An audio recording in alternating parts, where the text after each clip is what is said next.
Boa noite, já começou a chegar gente, né? Eu vou chamar aqui a doutora Andréia para conversar já já, só esperar um pouquinho.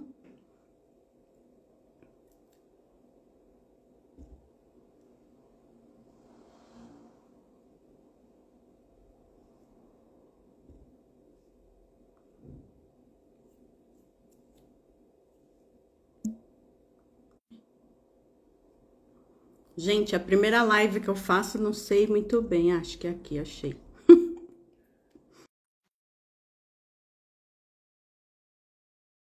Só esperar a Andréia aceitar.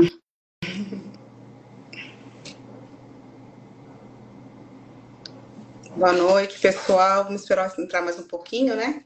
É, eu não tô te vendo na tela, Andréia. Não, Jesus amado. Para você, tá? Tá nós duas. Ah, então daqui a pouco para mim deve ficar também.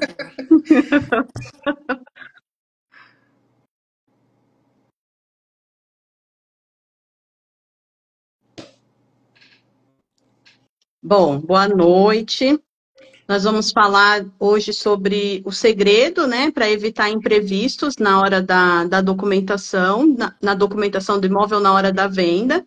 Então, eu chamei para me ajudar aí com esclarecer com as dúvidas a doutora Andréia, se apresenta, né? Tudo bem, pessoal? Todo mundo consegue me enxergar? Ou só a Lília que tá me vendo invisível?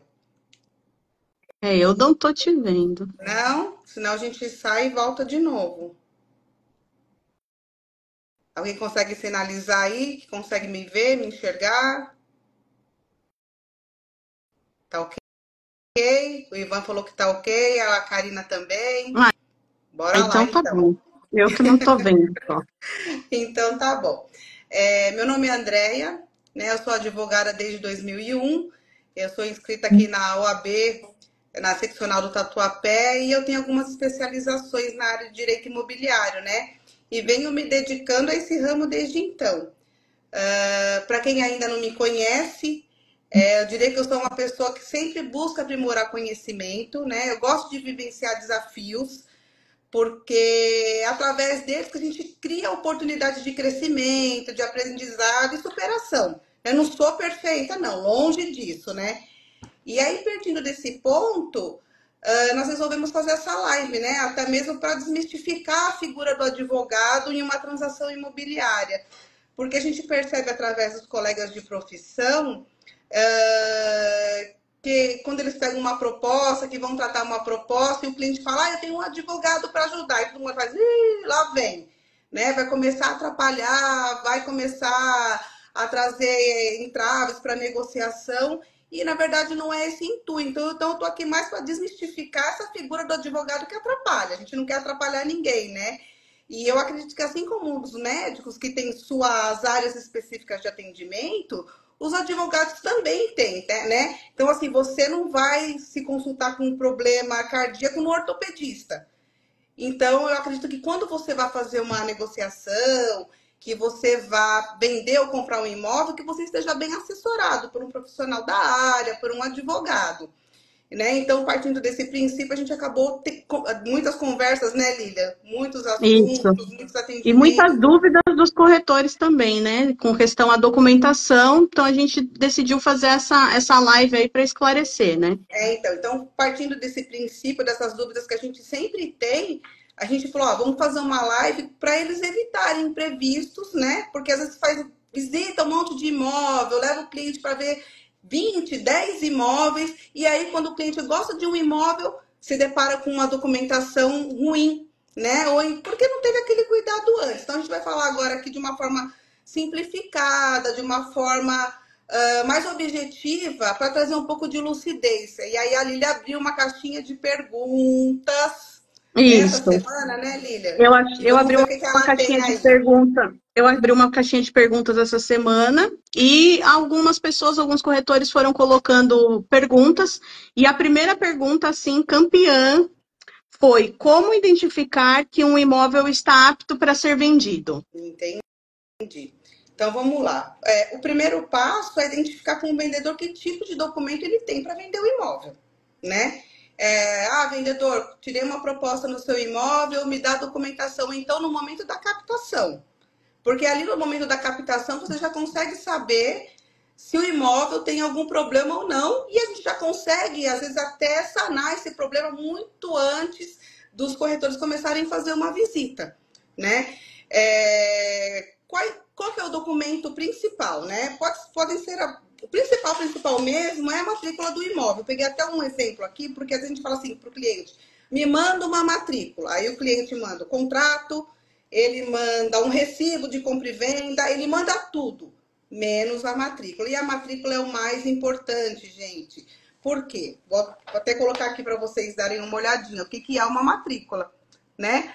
Uma matrícula, ele vai trazer a descrição do imóvel, as medidas que esse imóvel possui, as confrontações desse imóvel, se antes ele era um terreno e hoje você está vendendo um sobrado, uma casa com área construída. Essa casa ela tem que estar averbada aqui na matrícula do imóvel.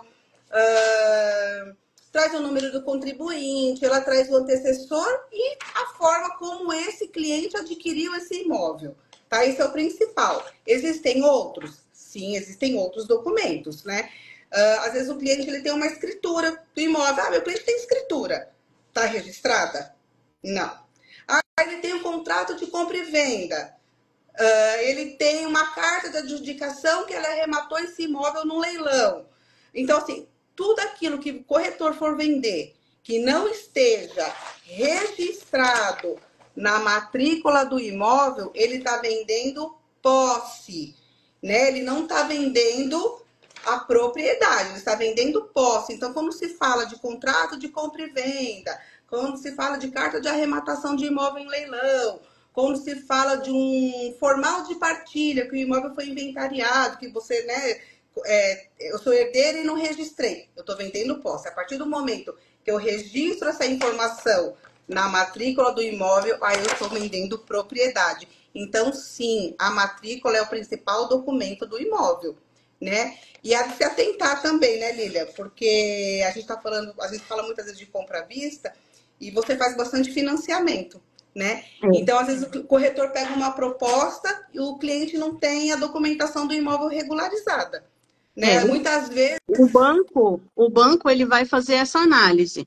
Às vezes, se tiver alguma divergência de área, alguma coisa e for pequena, não vai ter problema. Agora, dependendo da divergência, às vezes está só o terreno, não tem a construção do imóvel, aí não passa no financiamento. Então, o primeiro documento a ser analisado numa venda, independente do jeito que vai comprar, se é à vista ou se é financiado, mas o mais importante é olhar a documentação mesmo para ver o que tem, né?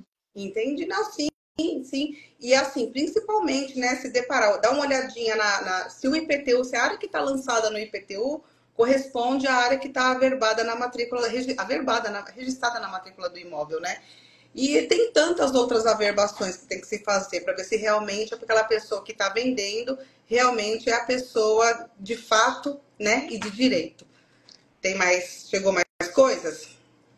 Então, aproveitando que a gente falou aí da regularização, né, que às vezes o imóvel está com alguma divergência de área, alguma coisa, a gente também teve algumas perguntas no caso de imóvel ter alguma irregularidade. Quem está apto para fazer essa regularização? Então, aí vai depender do que precisa ser regularizado, né? O advogado ou o corretor vai pegar o documento na mão e ele vai ver, olha, o seu José está se declarando vendedor, né? Um exemplo, o José está se declarando vendedor, mas a matrícula está no nome do João. Então, assim, qual é o tipo de regularização? Vamos falar então agora de divergência diária, por exemplo. Uma divergência diária, ela tem que ser regularizada por um engenheiro. Por quê? Porque ele vai fazer a planta do imóvel, ele vai fazer os recolhimentos dos tributos devidos, ele vai apresentar essa planta com recolhimento, um requerimento junto ao cartório de registro de imóveis. Então, nesse caso, não é nem o advogado e nem o corretor, né? Tem uma terceira pessoa aí apta, né, para poder fazer essa regularização. Agora, vamos supor que o João, esse imóvel era dos meus pais. Então, peraí, João, então vamos fazer um inventário dos seus pais. né? Então, nesse caso, o corretor não consegue, é imprescindível a presença de um advogado. Ou então, olha, eu moro nesse imóvel, comprei esse imóvel, né, com contrato de compra e venda. Meus pais compraram há 50 anos atrás e ele nunca passou escritura. Então, a gente vai fazer ou uma ação de uso capião, ou então procurar a pessoa que vendeu para ele, para poder entrar com uma ação própria, né, para poder adjudicação, para poder colocar esse imóvel no nome dele. E aí Hoje tem que em ser o dia, advogado. hoje em dia, tanto o inventário como o uso capião também é possível fazer via cartório, mas também precisa da presença de um advogado, né? Sim, sim, existem algumas regras, né, para a gente poder fazer o inventário, o que a gente chama de inventário administrativo ou uso capião administrativo. Mas é imprescindível a presença do advogado, não tem como o corretor ou o cliente fazer sozinho. Certo.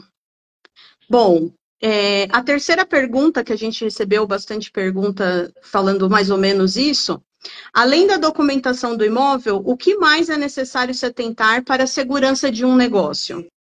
Então tá, então o profissional foi lá, mostrou o imóvel, partindo do pressuposto que está tudo regularizado, que existe uma matrícula e que essa matrícula tá em nome da pessoa que realmente está vendendo. Então agora nós vamos pesquisar a vida dessa pessoa, né? E aí que tá, às vezes, um pouquinho o caldo entorna, né? Vamos falar assim. Então, o que, que a gente vai fazer? Nós vamos puxar todas as certidões em nome dos vendedores, que é um jogo de certidões, um rol de certidões, né? Então, assim, são as certidões de ações cíveis, de falência concordata, ação de execução fiscal municipal e estadual, Justiça Federal, Receita Federal, Justiça do Trabalho, que são duas, antigamente era uma só, agora são duas, né? Que é a distribuições cíveis e de execução. A busca do cartório de protesto, para saber se ela tem protesto ou não, porque eventualmente aquele protesto, que é só uma cobrança de uma dívida hoje, pode virar uma execução futuramente. E a certidão negativa de tributos imobiliários, para saber se tem dívida de IPTU que recai sobre o imóvel ou não, né? Certo. Há de se lembrar também que quando o proprietário ele não reside no domicílio do imóvel, as certidões elas devem ser pesquisadas tanto no domicílio do imóvel quanto do vendedor, tá bom? E aí a gente vai pesquisando, é casado no regime comprou imóvel no regime da comunhão parcial de bens, é dele e da esposa, ou é só dele. Então, assim, tem uma série de questões que é o advogado ou o próprio profissional da área mesmo, o corretor, que vai saber orientar melhor as partes. Mas tem que tomar bastante cuidado, viu? Tem que tomar É, bastante cuidado. porque as certidões, ela vai mostrar ali se está apto ou não. E às vezes tem gente que acaba querendo fazer a negociação com conhecido, ou até mesmo o corretor, o profissional, né, vai, faz a venda e não se preocupa muito com essa parte, principalmente quando é venda financiada. A pessoa pensa assim, o banco ele vai puxar tudo. E não é bem assim que funciona.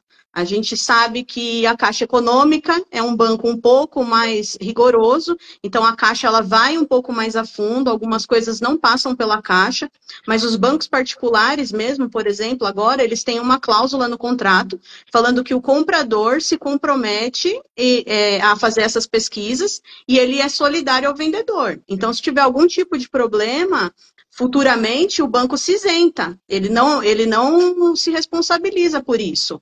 Por isso que é tão importante, sempre que você for fazer uma compra ou o próprio corretor, ter ajuda de profissionais para poder ver a segurança realmente desse negócio. Porque às vezes a pessoa pensa assim, passei a escritura, acabou, o imóvel já é meu. E não é bem assim que funciona, né?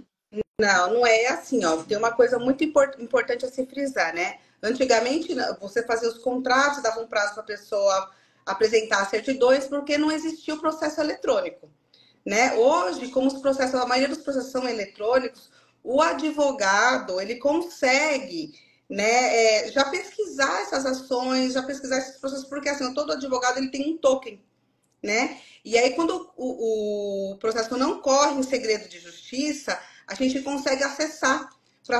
Então, assim, ele tem um processo, então vamos verificar se esse processo está em fase de execução, se é só uma inicial, se é uma ação de cobrança, se ele é autor, se ele é réu. Então, se dá para a gente desentranhar essas informações já de início e não fazer com que o cliente corra nenhum risco, né? A Lilian contou uma história aí que me lembrou um cliente aí um tempo atrás. Vou até contar, você me permite, Lilian? É rapidinho, uma historinha, mas é Claro, interessante e é muito importante, né? Porque ficou muito marcado isso para mim e a gente vai aprendendo, né? Vai trazendo o que serve de errado, né? Como dizia o Candinho da novela, tudo que acontece de ruim é para melhorar, né? é. Então, assim, o que aconteceu? Teve um cliente que me procurou um tempo atrás e a história é bastante séria, né? A gente brinca hoje, mas assim, é bastante séria. O que aconteceu? Esse cliente, ele comprou um imóvel, uma parte à vista e uma parte financiada. E o processo correu pelo Itaú de forma tranquila, né? Esse cliente, ele comprou, como a Lilia até comentou, eles quiseram economizar o advogado, a corretagem, eles fizeram uma compra e venda direto. E aí o cliente financiou no banco, foi direto, fez tudo no banco, foi aprovado, assinaram a escritura foi para registro, tudo bonitinho, voltou do registro, deu entrada no banco, o vendedor recebeu a parte dele, o comprador mudou, ok, até aí perfeito, né? 4 anos se passaram, 4 anos se passaram, e esse comprador teve a campainha da casa dele tocada. Era um oficial de justiça. E o oficial de justiça falou assim: olha, eu quero falar com fulano. E esse comprador falou: olha, fulano não mora mais aqui. Ele não mora mais aqui, eu sou o comprador do imóvel, eu já estou aqui há X anos, ele não mora mais aqui. Aí o oficial de justiça falou assim: ó, esse imóvel que você comprou está indo para leilão. Aí ele falou: uai, como que tá indo para leilão? Se eu comprei, paguei, tá tudo certo. E aí começou a me ligar desesperadamente. E num domingo, ligava, atendi o cliente. Ai, doutora, socorro, me ajuda, comprei um imóvel, paguei tanto de um conhecido. Aí eu falei: mas você tirou as certidões? Minha pergunta para ele: ah, tirei. Na época ele não tinha nada. Eu falei: mas como assim não tinha? Não, ele era autor numa ação e só tinha isso, não apareceu nada. Aí, peraí, vamos lá, vamos olhar. O que aconteceu de fato? Não é porque a pessoa que está vendendo um imóvel, que ela seja autora no processo, que isso não pode implicar nenhum problema para ela, né? O que aconteceu? Ele entrou com um pedido, esse pedido foi indeferido, né? Quando uma parte entra com uma ação e ela não obtém êxito na ação, ela é condenada ao pagamento dos honorários sucumbenciais. Na época que o cliente comprou o imóvel, a condenação foi no valor de 4 mil. Na época da execução, com os juros, né, que vem sendo calculado pela tabela do judiciário, a execução já estava no valor de 30 mil. Então, assim, há de se atentar muito, ainda que o vendedor seja autor, não é porque ele é autor que não vai acontecer nada com ele, né? Então, há de se atentar. Ainda que seja um valor baixo, né? Porque era 30 mil e já foi Não, suficiente era para o imóvel 4 estar indo mil para e leilão. atualizado 4 anos depois foi para 30 mil. Para 30 mil. Então, e mesmo assim estava indo para leilão, um valor até que baixo, perto de um Aí imóvel.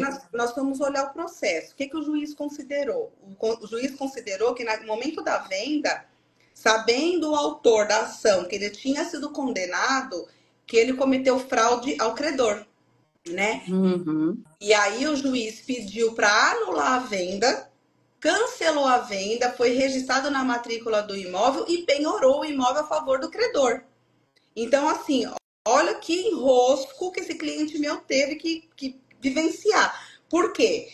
Ele estava pagando as parcelas para o Itaú, 4 anos pagando as parcelas do financiamento para o Financiamento. Itaú, e correndo o risco de perder o imóvel por causa de 30 mil. Então, assim, foi uma dor de cabeça muito grande, mas que ao final, aquele dinheiro que ele quis economizar lá na frente, ele teve que gastar, né? Gastou Sim. comigo, graças a Deus. Ele contratou meus honorários e nós conseguimos fazer um acordo, né? Mas no fim ainda gastou mais, né? Porque teve que gastar, ainda teve que pagar a Exatamente, dívida do anterior, né? exatamente, porque o suposto amigo até então sumiu, não encontrava-se mais. Então, Ah, assim, lógico. fica esse alerta, né? E mesmo quando é. Fica esse alerta para tirar certidões. Não é porque é seu irmão, não é porque é seu primo, não é porque é seu amigo, não é porque é seu parente, não é porque é uma pessoa conhecida que você tem que deixar de tomar esse cuidado, né? Porque mesmo quando a escritura vai ser lavrada, o escrevente ele faz uma declaração na escritura, né? De que o vendedor dispensa. E assim, o vendedor ele só dá fé pública para o ato, ele não tem responsabilidade nenhuma pela transação que está sendo feita. Ele está dando fé pública. O Lilian escrevente, quer comprar. né? Escrevente. Lilian quer comprar de Andréia, Andréia está vendendo para Lilian pelo preço X, ajustado, ponto e acabou. Se a Andréia ou se a Lilian não pediram as certidões, problema dela. O cartório não faz nada, né? E ainda É, pegando esse nem o gancho. cartório e nem o banco, né? O banco também não. Se um imóvel que está alienado a um banco tem essa questão que pode ser cancelada essa venda, imagina uma venda à vista, né? Sim, sim. Ah, ainda voltando a esse assunto de cartório, as pessoas têm um pouquinho de dificuldade de entender, né, sobre cartório. Cartório de registro de imóveis e cartório de tabelionato de notas. O de notas é o que lavra escritura, é o que faz procuração, e o de registro é o que registra esse ato do cartório do tabelião, tá? Só para a gente separar um pouquinho as coisas aí. E quando vai fazer a escritura no cartório de notas, você pode escolher qualquer cartório de notas, o que você preferir. É, Já o registro cada região tem o seu cartório específico. Então, o registro sempre daquele imóvel sempre vai ser naquele cartório especificamente. exatamente, né? É só não, Bertioga, por exemplo, é Santos. A região do Isso. Tatuapé é nono registro. Região da Penha, São Miguel Paulista, que é uma região bastante grande, tem 3 registros. Então as pessoas têm que se atentar, porque às vezes você quer pedir uma certidão, eu preciso de uma certidão atualizada do imóvel, né? Onde pedir? Né? Então você tem que saber qual é a região que você está vendendo, qual é, né? Para a gente poder saber, porque às vezes a pessoa também não tem o número da matrícula do imóvel, aí a gente tem que pedir por endereço. Sim. Bom, vamos entrar numa quarta pergunta aqui, que é até um pouquinho polêmica, que é assim: comprei um imóvel recentemente e não fiz a escritura por falta de dinheiro. Só fiz uma procuração. Eu corro algum risco? E aí, doutora, o que você acha? Corre, corre, começa, quebra o porquinho, economiza o dinheiro da pizza no final de semana, resta para o anjo da guarda da pessoa que você vendeu, porque assim você corre muito risco, né? É, a gente entende que às vezes na hora de comprar um imóvel a pessoa não tem aquele valor todo para dispor, né? Porque a escritura gira em torno de 5 a 6% do valor declarado, né? Ou então do valor venal do imóvel, valor venal de referência, né? Toda a E toda documentação a fica em torno documentação, de 5 a 6. 6%. O ITBI é 3, então toda a documentação fica em torno de 6. E aí a pessoa acaba pegando uma procuração, mas aí você corre o risco de cair nesse exemplo que eu acabei de dar, né? Que é a pessoa ter alguma ação no nome, ou então ela entrar com uma ação contra alguém e ser condenada a pagar os juros sucumbenciais, os honorários, aliás, sucumbenciais, ou então ter qualquer outro tipo de ação, ou ainda pior, né? Não sei nem o que é pior, que é a pessoa falecer, né? Você corre o Falecer, risco, né? exatamente. Porque, assim, os poderes que a procuração tem, eles cessam com a morte do otorgante. Então, eu Uhum. sou sua procuradora enquanto, né, você estiver viva. Quando você falece, os efeitos daquela procuração se cessam também. É. E aí entra naquela questão do inventário, né? Aí vai precisar fazer o inventário, você negociou com a pessoa que estava viva, às vezes o herdeiro que ficou com o imóvel não vai aceitar, e aí vira aquela briga judicial. Tem contrato, tem tudo para comprovar, mas dá aquela dor de cabeça, né? Eu Tá. tive até um caso de financiamento que nem foi procuração que a pessoa pegou. Ela comprou. E depois de um tempo veio a pandemia, aí tinha um inventário para fazer do pai, então ela comprou, deu o sinal, ficou aguardando o inventário. No meio da pandemia, a mãe delas também faleceu. E aí já era um segundo inventário para ser feito. Mas aí ela, como a senhora tinha assinado o contrato, elas entraram no judiciário e o juiz autorizou a assinar pela mãe, né? Porque ela tinha assinado. Mas é dor de cabeça, né? A gente sabe que o judiciário demora, e aí, se a pessoa tem pressa, não tem jeito, né? Isso. Isso quando o herdeiro quer colaborar, porque a gente sabe que Isso, existem pessoas de má fé, né? Às vezes elas querem pegar mais um pouquinho de dinheiro, elas querem cobrar para sair de onde elas estão para poder assinar algum documento. Então, assim, tem uma série de dificuldades, né, que podem trazer para o negócio. E assim, tempo é dinheiro, o corretor precisa vender, né? Os advogados precisam sim, sim. trabalhar, o correspondente bancário também, todo mundo quer Todo ganhar. mundo. Então, assim, se o corretor já tem esse feeling, né? Ou a pessoa que está vendendo já tem esse feeling de olhar a documentação, logo que ela pega, tira uma proposta, então quando ela vai captar, ela não fica perdendo tempo de Sim, ficar mostrando aquele sim. imóvel, né? Tem É o todo.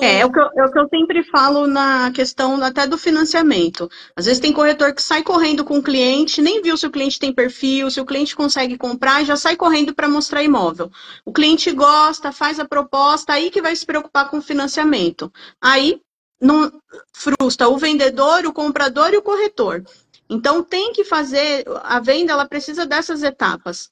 Primeira coisa é a captação do imóvel. Então, ali na documentação, você já vai ver tudo. O corretor que não sabe ver uma matrícula, que não sabe fazer esse tipo de análise, ele vai descobrindo as coisas no decorrer da venda. Então, no decorrer do processo, ele vai descobrindo problemas. Todos esses problemas que às vezes eram uma averbação, é um divórcio que não averbou ainda, então uma coisa que era fácil e que aí acaba atrasando o processo. As pessoas geralmente compram, tem pressa, paga aluguel. E aí tudo isso vai deixando o processo mais moroso, porque é tudo coisa que já poderia ter sido feita e que tem que ir sendo feita e consertada no meio do caminho. Então, a pessoa, o corretor que tomar esse cuidado, tanto com o imóvel como com o comprador, vai sair na frente. Por isso que eu brinco, eu falo, o corretor que tem conhecimento vende mais, porque vende mais mesmo, porque para de perder tempo com essas besteiras, né? Sim, mas assim, esses entraves que você tem nos processos de financiamento, tem nas vendas à vista também. Porque às vezes a pessoa promete Sim, um prazo no contrato e ela não cumpre por divergência, por problema dela mesmo. E aí o comprador muitas vezes não quer esperar, né? Então, assim, tudo que é analisado antes, tudo que é verificado antes, com cautela, né, se torna muito mais rápido e menos problemático para todo mundo, né? Porque hoje em dia as pessoas sim. têm pressa, né? A vida corre muito rápido, as pessoas têm Sim, pressa, tudo é querem muito resolver. rápido. É tudo muito dinâmico. E tomando esse cuidado, a pessoa evita problemas lá na frente, né? Tanto o comprador, contratando uma assessoria, seja um advogado, seja um corretor, seja um correspondente, né? Ou os três juntos até, tem negociação que são os Sim, três juntos, sim, porque sim, as pessoas querem economizar e é o tal ditado: o barato sai caro. No sim. final, você está arriscando um bem que é um bem imóvel, é a sua vida que está ali, né? Sim, e sem falar que o profissional ele tem responsabilidade sobre aquilo que ele está fazendo, né? Sim, Geralmente as pessoas falam, o serviço do advogado é copia e cola. Não é, né? Ninguém passa 5 anos numa faculdade, ninguém presta um exame de OAB que não é fácil para fazer um copia e cola, né? Cada caso é um caso, né? Cada sim, sim. caso é estudado, é apreciado, é feito com cuidado justamente para as partes não terem nenhum tipo de problema. Ninguém quer ficar administrando problema, né? Sim. E é tudo analisado ali individualmente para a segurança daquela pessoa. Então, você contrata uma assessoria, você, além de não ter dor de cabeça no processo, durante o processo, porque você não vai precisar se preocupar com nada, você também pode dormir tranquilo que você não vai ter nenhuma dor de cabeça futura, porque tudo ali foi verificado por um profissional habilitado, né? Exatamente. Bom, Andréia, essa foi nossa primeira live. A gente não queria se estender muito, né? Dia de semana. Então, já foi um tempo legal aí de live. Eu acho que foi bem esclarecedora. Deu para todo mundo que está aqui sair com um pouquinho de conhecimento a mais. Lembrando que não é uma aula, é só uma live informativa. É só para vocês saírem realmente com mais conhecimento do que vocês entraram aqui hoje. Foi uma live, assim, um assunto leve. Todos esses assuntos, eles são muito profundos. Dá para fazer uma live de cada tema, Exatamente. mas a gente foi fazendo assim de um modo para ficar leve e ao mesmo tempo informativo. Foi o que eu falei no início da live, que a gente ia falar de forma simples, né? De forma Isso. simplificada, mas acaba, né? Passando por todos os assuntos importantes. E antes de encerrar, eu queria deixar aqui, antes de encerrar minha parte, eu queria deixar aqui uma reflexão importante da escritora brasileira Cora Coralina, né? Que ela diz assim: feliz aquele que transfere o que sabe e aprende o que ensina. Eu aprendo muito todos os dias, né, com todos vocês. Quando vocês chegam com um caso novo, com uma pergunta nova. Então, assim, eu vou aprendendo e vou ensinando. A gente não é dono de verdade absoluta, né? Então, vamos todo mundo aprendendo. Estou à disposição, né? Se alguém tiver mais alguma dúvida, quiser mandar alguma pergunta no particular aí no Instagram da Lília, aí depois a Lília me passa. Eu fico à disposição de vocês. E eu gostaria de agradecer mesmo a presença de todos. E tô rindo Eu tô da rindo brincadeira da da Jéssica, Jéssica, Maiara e Maraísa, eu também. Ai, Jéssica. que todos nós estejamos sempre em processo de evolução e aprendizado, né? E que todos tenham um ótimo final de semana. A gente não vai ficar se prolongando muito aqui, porque todo mundo E trabalha aí, hoje, todo pessoal, mundo ó, tá quem cansado e gostou da amanhã tem live, mais, né? e quem gostou da live, comenta aí, fala outros temas para a gente fazer. Eu vou deixar essa live depois salva no meu perfil, e aí vocês comentam lá que a gente faz outras lives mais para frente, né? Exatamente. Aceitamos sugestões e vão mandando perguntas, Isso. porque daí a gente vai fomentando os assuntos aqui com vocês, tá bom? Também, também. Então Tchau, tá, que Deus gente. Boa abençoe a noite. todos, viu? Bons negócios para todo mundo. Amém. Tchau. Tchau.